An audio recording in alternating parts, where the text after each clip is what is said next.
Hey, all you crazy cats and kittens. Bit of Snow Patrol here for you, intro to Chasing Cars.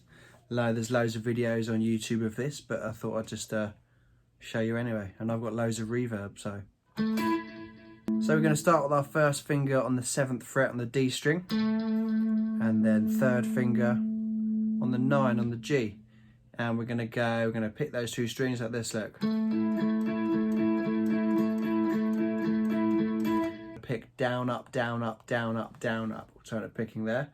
It's the best way to do it. 1 and 2 and 3 and 4 and 5 and 6 and 7 and 8 and then what I'm going to do, my first finger is just going to drop down 1 fret to 6. 1 and 2 and 3 and 4 and 5 and 6 and 7 and 8 and now finger just comes off. So I'm going to do open. Keep this one on the 9 here on the G. 5, 6, 7, 8, and back onto the 7 on the D. Okay. And we start again.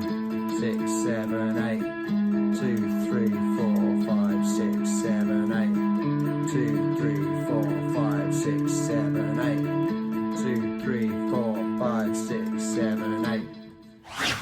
Thanks, guys.